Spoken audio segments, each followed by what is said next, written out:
Hi everyone, digital GK classes में आप लोगों का स्वागत है। चलते हैं हम अपने नेक्स्ट चैप्टर की तरफ। चैप्टर नंबर 2 है जो कि 6th क्लास का एनसीईआरटी ज्योग्राफी का है। इसमें हम करते हैं ग्लोब, अक्षांश और देशांतर। ग्लोब पर जो अक्षांश और देशांतर रेखाएं उनके बारे में हम डिटेल से जानेंगे। सबसे पहले तो एक क्वेश्चन ये होता है, अक्षांश कौन सी रेखाएं हैं और देशांतर कौन सी रेखाएं। देखो ये दिखाई गई है इस साइड पिक्चर में। क्या है, इन जो लेटी हुई रेखाएं होती है वो क्या होती है, लॉन्गिट्यूड होती है, यानी कि अक्षांश होती है। और जो सीधी खड़ी हुई होती है ये क्या होती है, देशांतर। ठीक है, नेक्स्ट पे चलते ही हम देरी ना करते हुए अपने टॉपिक पर, यानी कि पीछे हमने फर्स्ट चैप्टर में पढ़ा हुआ आगे कि पृथ्वी गोलाकार नहीं है, क्योंकि उसकी आकृति कैसे, क्योंकि ध्रुवों के पास से वे चपटी हुई है। ठीक है, जियोड आकृति है, भूआब जैसी आकृति है। ठीक है, इसके बारे में हम जानकारी ग्लोब पर देखकर ले सकते हैं। ठीक है, ग्लोब पृथ्वी का ही एक क्या है, छोटा लघु रूप है, जैसे कि ये दिखाया गया है। ग्लोब विभिन्न आकार और प्रकार के हो सकते हैं। बड़े ग्लोब भी हो सकते हैं, छोटे ग्लोब भी हो सकते हैं, पॉकेट वाले ग्लोब भी हो सकते हैं, गुब्बारे जैसे भी ग्लोब हो सकते हैं। और क्या है, ग्लोब को एक स्थान से दूसरे स्थान पर इजीली ले जाया जा सकता है। गुब्बारे वाले ग्लोबों में क्या है, हवा भरी जा सकती है। और ये क्या है, एक सुई की यानी कि एक ध्रुव से कनेक्ट होते हैं, जो कि ऐसे ऐसे घूम सकते हैं। ठीक है,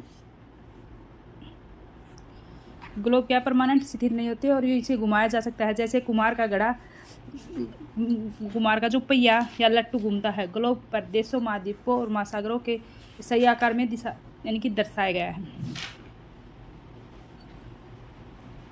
अब प्रश्न यह उठता है कि इस पर किसी स्थान की स्थिति कैसे बताई जा सकती है।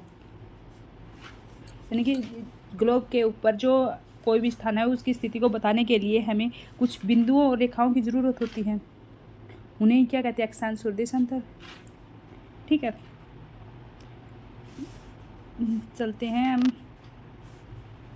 देखो देखो, एक सुई से झुकी हुई अवस्था में स्थित होती है, यानी कि जो ग्लोब है वो एक सुई ऐसे स्थित है, उसे क्या कहते हैं, एक्स कहते हैं, यानी कि यह अपने एक्स पर झुकी हुई है पृथ्वी। ग्लोब पर दो बिंदुओं जिनसे होकर सुई गुजरती है, देखो ये दो बिंदुओं से होकर सुई गुजरती है, उत्तर और दक्षिणी ध्रुव है। ग्लोब को इस सुई के चारों ओर पृथ्वी की भांति पश्चिम से पूर्व की ओर घुमाया जाता है। लेकिन याद रखें, इन दोनों में एक अंतर है। पृथ्वी पर वास्तव में ऐसी स्थिति होती है जबकि उसमें कोई सुई नहीं होती, क्योंकि वह अपने एक्स पर चारों ओर घूमती है, जो कि एक काल्पनिक रेखा के माध्यम से घूमती है। इस प्रकार जो काल्पनिक रेखा वो क्या है, ग्लोब को दो भागों में डिवाइड करती है। इसे क्या कहते हैं, विषुवत कहते हैं। काल्पनिक रेखा ग्लोब को क्या है, दो भागों में डिवाइड करती है। देखो ये काल्पनिक रेखा, ये पूरा ग्लोब हो गया भाई, इसको दो भागों में डिवाइड ये काल्पनिक रेखा करती है। इसे क्या कहते हैं, विषुवत कहते हैं।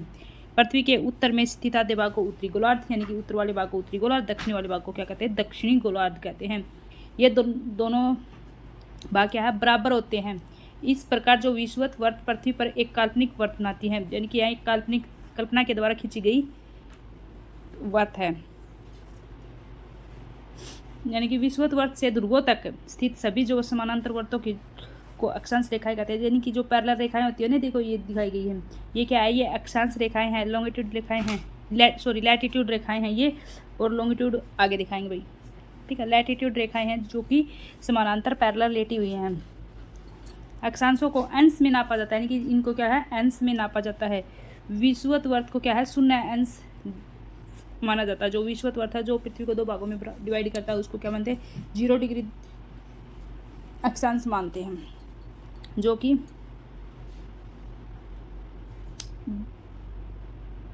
विषुवत वर्त से दोनों तरफ ध्रुवों के बीच की जो दूरी है वो पृथ्वी के चारों ओर के वर्त का 1/4 है। यानी कि जो दोनों तरफ की जो दूरी है वो पृथ्वी के चारों ओर का 1/4 है, यानी कि पूरे का 1/4 भाग है दोनों तरफ की दूरी, ये वाली। इसका माप होगा 360 अंश का 1/4, यानी कि 90 डिग्री अंश। 90 डिग्री उत्तरी और 90 डिग्री दक्षिणी अक्षांश होते हैं ना, उन पे तो 90 डिग्री उत्तरी ध्रुव हो जाएगा, 90 डिग्री दक्षिणी ध्रुव को।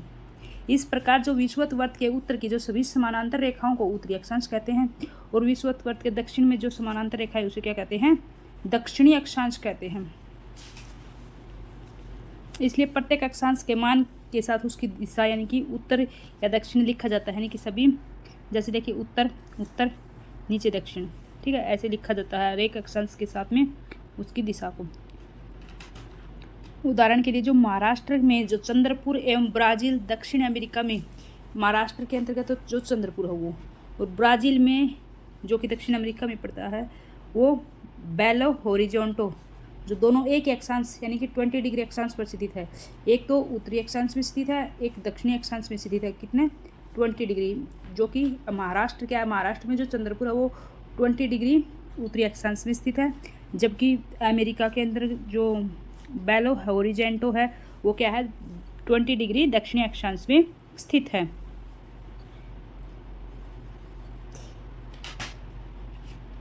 विषुवत से दूर जाते जाते अक्षांशों की जो आकार है वो क्या है, घट जाता है। देखो इसमें दिखाई गई, ये देख लेते भाई एक बार, जिनको नहीं पता वो देख लेना। देखो ये विषुवत रेखा हमारी जो कि 0 डिग्री से आके जाती है। ये 23.5 डिग्री मकर रेखा दक्षिण में है। कर्क रेखा यही ऊपर उत्तर में है। इसके ऊपर के बाद को शीतोष्ण कटिबंध कहते हैं, इसे दक्षिण शीतोष्ण कटिबंध कहते हैं। उससे नीचे के दक्षिणी ध्रुवर्त, उससे ऊपर के को दक्षिणी ध्रुव, उत्तरी ध्रुव है सॉरी, फिर उत्तरी शीत कटिबंध जो 90 डिग्री के समथिंग है, और दक्षिणी शीत कटिबंध। ठीक है, चलते हैं हम नेक्स्ट पे। महत्वपूर्ण अक्षांश यानी कि विषुवत को क्या कहते हैं, 0 डिग्री, जो कि मैंने आपको बताया था 0 डिग्री उत्तर ध्रुव, 90 डिग्री उत्तर में, दक्षिणी ध्रुव 90 डिग्री दक्षिण में। के अतिरिक्त 4 महत्वपूर्ण अक्षांश रेखाएं और भी हैं, इसके अलावा भी 4 अक्षांश रेखाएं हैं। उत्तरी गोलार्ध में कर्क रेखा 23.5 डिग्री उत्तर में, दक्षिणी गोलार्ध में मकर रेखा जो कि 23.5 डिग्री दक्षिण में, विषुवत वर्त जो कि 66.5 डिग्री उत्तर में, और ध्रुवर्त उत्तर ध्रुवर्त हो जाएगा विषुवत वर्त में। विषुवत रेखा के 66.5 डिग्री नीचे दक्षिण में दक्षिणी ध्रुवर्त हो जाएगा। ठीक है, देखो ये टॉर्च के हिसाब से दिखाया गया पृथ्वी के जो ताप कटिबंध को, यानी कि अगर हम टॉर्च को एक कार्ड के ऊपर सीधे फ्लैश मारेंगे तो एक जगह ही इसकी जो रोशनी है वो एक जगह ही रहेगी, यानी कि फैलेगी नहीं, तो वहाँ पे क्या है, टेम्परेचर ज़्यादा होगा। ठीक है, जो कि कम क्षेत्र में फैलता है। अगर हम जो फ्लैट यानी कि गत्ते को थोड़े से कार्ड को क्या कर देते हैं, घुमा लेते हैं, थोड़ा सा तिरछा कर लेते हैं, तो हम टॉर्च की जो ये करेंगे तो रोशनी ज़्यादा एरिया कवर करेगी और रोशनी का जो प्रभाव हो वो भी कम रहेगा, मतलब कि टेम्परेचर भी कम रहेगा। ठीक है, ऐसे ही ध्रुवों की तरफ जाते जाते सूर्य की किरणें कम हो जाती हैं। कर्क रेखा और मकर रेखा ताप कटिबंध के बारे में जानते हैं। कर्क रेखा और जो मकर रेखा के बीच के सभी जो अक्षांशों पर सूर्य वर्ष में एक बार दोपहर में सिर के ऊपर होता है, जैसे कि भैया ऊपर वाली दिखाई गई है भूमध्य रेखा की। इसलिए इस क्षेत्र में सबसे अधिक उष्मा होती है। जहाँ पे जब भी सूर्य सिर के ऊपर होगा तो वहाँ पे क्या होगी, सबसे ज़्यादा उष्मा होगी, उसे क्या कहते हैं, उष्ण कटिबंध। कर्क रेखा और मकर रेखा के बाद किसी भी अक्षांश पर जो दोपहर का सूर्य कभी भी सिर पर नहीं होता, यानी कि 23.5 डिग्री उत्तर और जो 23.5 डिग्री नॉर्थ है और 23.5 डिग्री साउथ है ना, इससे ऊपर सूरज नहीं जाता। ठीक है, तो ऊपर क्या है, तिरछी किरणें पड़ती हैं, कभी भी दोपहर का जो सूर्य है वो कभी भी सिर के ऊपर नहीं होता, यानी कि 23.5 डिग्री तक ही सूर्य की किरणें सीधी रेखा तक पहुंच पाती हैं। इसी प्रकार जो उत्तरी गोलार्ध में कर्क रेखा और उत्तर ध्रुवर्त यानी कि दक्षिणी गोलार्ध में मकर रेखा और दक्षिणी ध्रुवर्त के बीच के क्षेत्र का तापमान होता है वो कैसा होता है भाई, शीतोष्ण कटिबंधीय होता है। कैसा होता है, यानी कि 23.5 डिग्री से 66.5 डिग्री तक का जो तापमान होता है वो कितना कैसा होता है, शीतोष्ण कटिबंध कहा जाता है उस तापमान को।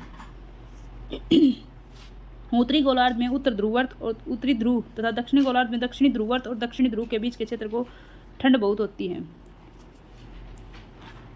क्योंकि यहाँ सूर्य क्षितिज से ज़्यादा ऊपर नहीं जा पाता, इसलिए ये शीत कटिबंध कहलाते हैं। यानी कि वहाँ पे तो रेयर चांस होते हैं डूब जाने के, बहुत कम, क्षितिज से ज़्यादा ऊपर नहीं जा पाता, इसलिए वहाँ पे शीत कटिबंध होते हैं। अब चलते हैं हम, अक्षांश हमने पढ़ दिया भाई, अब चलते हैं हम देशांतर की तरफ। ठीक है, ये देशांतर है जो कि ये 0 डिग्री, ये ऐसे ऐसे, ये सभी क्या है, ये देशांतर रेखाएं हैं। ठीक है, एक बॉल की तरह हैं। ठीक है, तरबूज की तरह लगा लो, बॉल की तरह लगा लो। चलो करते हैं किसी अक्षांश देशांतर के बारे में। किसी स्थान की स्थिति को बताने के लिए उस स्थान के अक्षांश और देशांतर की नॉलेज होना क्या है, जरूरी है।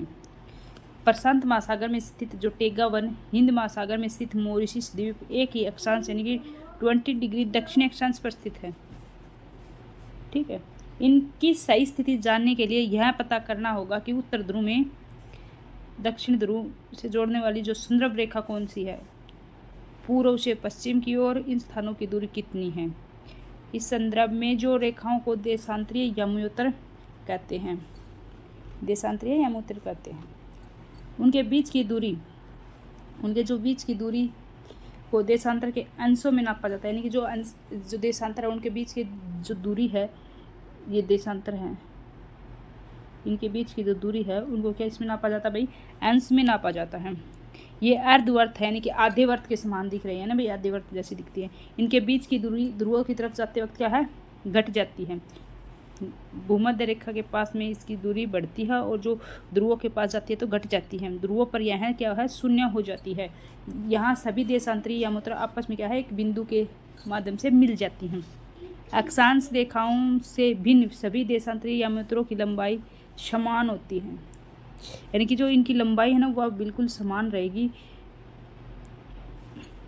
इसलिए इन्हें सिर्फ मुख्य रेखाओं में व्यक्त करना कठिन है, इसलिए इन्हें क्या मुख्य मेन रेखाओं में व्यक्त नहीं किया जा सकता।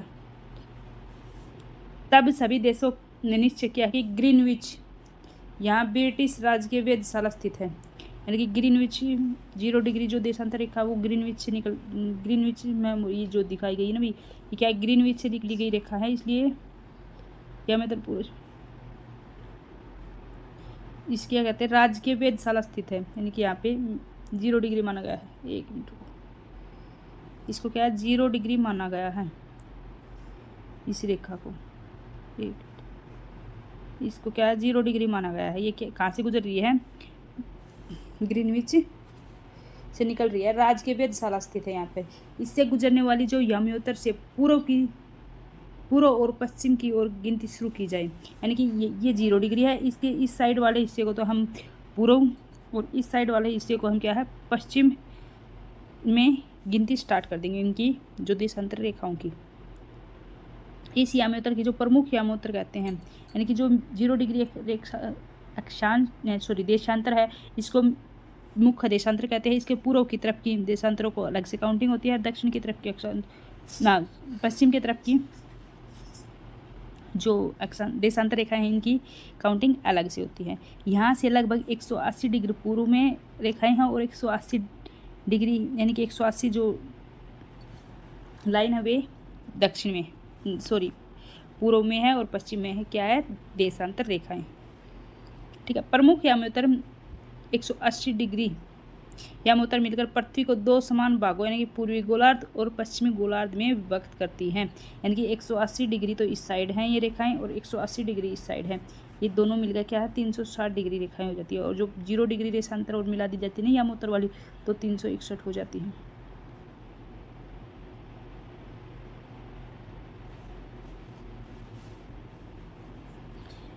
मिलकर पृथ्वी को 2 समान भागों पूर्वी गोलार्ध और पश्चिम गोलार्ध में विभक्त करती हैं। इसलिए किसी स्थान के देशांतर के आगे पूर्व के लिए अक्सर पू और पश्चिम के लिए अक्सर पै का उपयोग करते हैं। 180 डिग्री पूर्व और 180 डिग्री पश्चिम की एक ही रेखा पर स्थित है। क्या है कि जो 180 डिग्री पूर्व और 180 डिग्री पश्चिम एक ही रेखा पर स्थित है, यानी कि ये एक ही रेखा पर स्थित है, तो भाई 360 ही रेखाएं होंगी। ठीक है, इन्होंने बता दिया एक ही रेखा पर स्थित है, इसलिए 360 रेखाएं ही होंगी। अब ग्लोब पर अक्षांश रेखाओं एवं देशांतरीय रेखाओं के द्वारा बनी ग्रिड को देखो। ये जो इनकी ग्रिड बना दी अक्षांश और देशांतर रेखाओं की। अगर आपको किसी स्थान के अक्षांश और देशांतर की सही जानकारी है तो ग्लोब पर आप उस स्थान को यहाँ आसानी से ही पता लगा लेंगे। उदाहरण के लिए असम में धुबरी 26 डिग्री उत्तर और अक्षांश एवं 90 डिग्री पूर्व देशांतर पर स्थित है, यानी कि धुबरी 26 डिग्री तो अक्षांश पर और पूर्वी देशांतर 90 डिग्री पर है। अब उस बिंदु को देखेंगे जहाँ से ये दोनों रेखाएं एक दूसरे को काटती हैं। स्थित धुबरी की जो सही स्थिति है वह क्या है। देखो भाई 26 डिग्री अक्षांश है, तो ये 0 डिग्री अक्षांश होगा, इससे 23.5 वाली ये हो गई, तो यासिक तो वो लाइन होगी भाई 26 डिग्री। और 90 डिग्री पूर्वी देशांतर पर स्थित है। 90 डिग्री कितनी हो जाएगी भाई? 60 से आगे होगी, यासिक ही होगा वो, ये यहाँ पे होगा। ठीक है, ऐसे हम पता लगा लेंगे। इससे समझने के लिए कागज पर समान दूरी वाली क्षैतिज और ऊर्ध्वाधर रेखाएं खींचिए। ऊर्ध्वाधर रेखाओं को संख्या 1 2 3 4 से लेकर क्षैतिज रेखाओं को कहा गया लेकर ये एक डायग्राम के माध्यम से इनकी बच्चों को समझाने के लिए बोल रखा है। मान लीजिए ऊर्ध्वाधर रेखाएं पूर्व देशांतर और क्षैतिज रेखाएं उत्तरी अक्षांशों को व्यक्त करती है। तो देखो भाई ये दिखा दिया मैप, ये थोड़ा सा भाई ये ऐसे नहीं होगा, क्रोल नहीं होगा, ये ऐसे देखना पड़ेगा। देखो ये प्रशांत महासागर, ये अमेरिका की तरफ, ये संयुक्त राज्य अमेरिका है। ठीक है, ये अमेरिका, ये दक्षिणी अमेरिका, ये अटलांटिक महासागर है, ये ग्रीनलैंड पड़ गया, यहाँ पे इंग्लैंड हो गया, अफ्रीका हो गया, ये साइड यूरोप हो गया। ठीक है, ये इंडिया हो गया भाई, प्लस 5.5 घंटे का अंतराल है। देखो इसमें टाइम बताया गया है भाई 0 डिग्री, मतलब कि देखो यहाँ पे ग्रीनविच मेमोरियल टाइम 0 डिग्री दिखा रखा होगा, इससे इस साइड प्लस होता जाएगा टाइम पूर्व की तरफ। तो देखो ये ग्रीनविच वाली रेखाएं हैं, इसके जो पश्चिम की तरफ जब जैसे टाइम होगा तो वो क्या होगा, माइनस होता जाएगा, और इससे पूर्व की तरफ जैसे टाइम क्या है होता जाएगा तो क्या है, प्लस होता जाएगा टाइम। ठीक है, जैसे अगर ग्रीनविच पर 1 बजा है तो जो इंग्लैंड जो ये अफ्रीका की यहाँ पे क्या बजेंगे, 1 और प्लस हो जाएगा, क्या हो जाएगा, 2 बज जाएंगे। ठीक है, ऐसे अगर ग्रीनविच पर 12 बजे हैं तो हमारे इंडिया के बारे में बात कर लेते हैं। हमें कहाँ पे है ये, अगर 1 मिनट,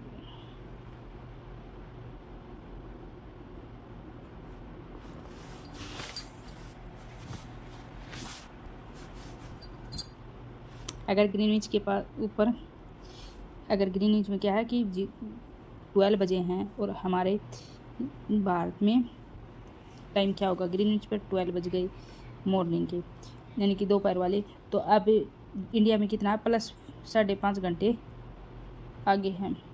ठीक है, तो 5.5 कर देंगे तो 7:30 का टाइम आ जाएगा भाई, ये 7:30 बज गए इंडिया में। ठीक, नेक्स्ट पे चलते हैं हमें।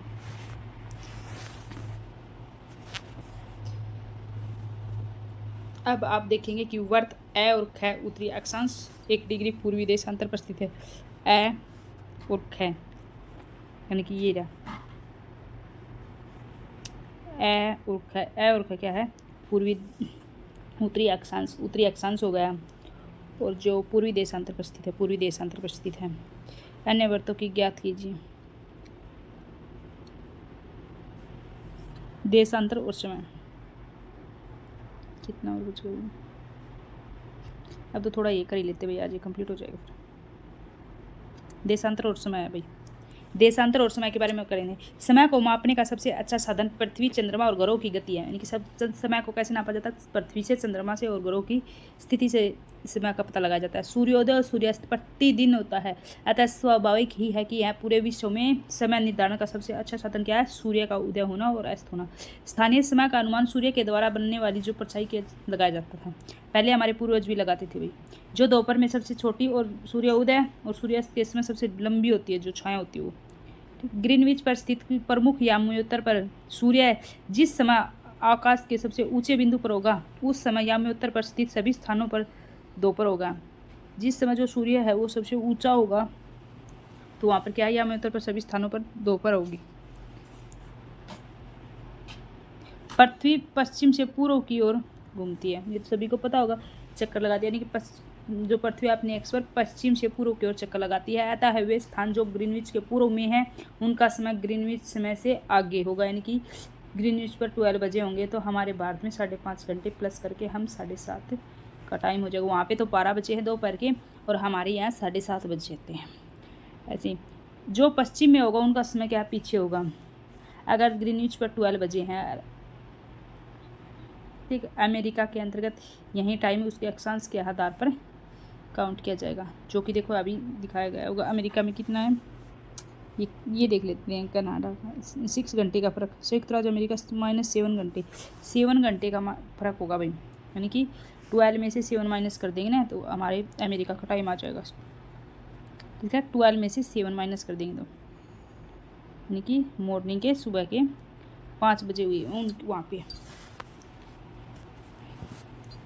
ठीक है, समय के अंतर की दर की जो गणना निम्नलिखित विधि से की जा सकती है। पृथ्वी लगभग 24 घंटे में अपने एक्स पर कितने घूमती है? 360 डिग्री घूमती है 24 घंटों में, मतलब कि एक दिन और रात में। एक घंटे में वह कितनी बार घूमेगी भाई? 15 डिग्री 4 मिनट 15 डिग्री में। और 1 डिग्री कितनी बार में वो घूमेगी? वो 4 मिनट में। 1 डिग्री कितनी बार घूमेगी? 4 मिनट में। जब ग्रीनविच में दोपहर के 12 बजते हैं तब ग्रीनविच से जो 15 डिग्री पूर्व, देखो भाई ये क्वेश्चन है मैथ टाइप में, जो ग्रीनविच में अगर 12 बजे हैं तो उसके पूर्व में 15 डिग्री पूर्व में समय क्या होगा? तो क्या होगा? 15 डिग्री पूर्व में समय क्या होगा? यानी कि 60 मिनट का फ़र्क होगा। तो किस में है ये? पूर्व में पूछ रखा है, पश्चिम में?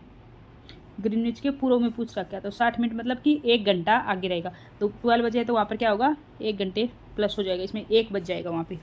ठीक है, अगर यही समय अगर पश्चिम में पूछ लिया होता, यही अक्षांश का ऊपर अगर पश्चिम में पूछ लिया होता तो 1 घंटा माइनस हो जाता, वहाँ पे 11 बज जाते।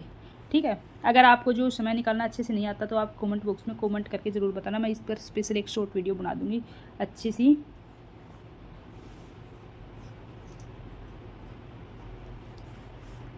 किसी भी स्थान पर जब सूर्य आकाश में अपने उच्चतम बिंदु पर होता है, यानी कि कोई भी जो स्थान है वहाँ पर सूर्य है ना अपने आकाश के उच्चतम बिंदु पर होता है, तब दोपहर में उस समय घड़ी के दिन के जो 12 बजते हैं, इस प्रकार घड़ी के द्वारा सिखाया गया है उस समय उस स्थान का जो स्थानीय समय होगा वो ही होगा। देशांतरी याम्योत्तर पर सभी स्थानों का जो स्थानीय समय समान होता है।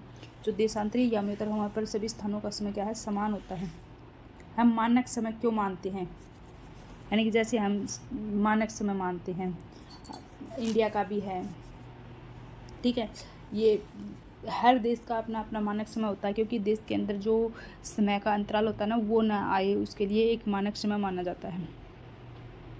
ठीक है, अलग अलग याम्योत्तर पर स्थित स्थानों के जो स्थानीय समय में अंतर को ख़त्म करने के लिए अंतर होता है। उदाहरण के लिए बहुत से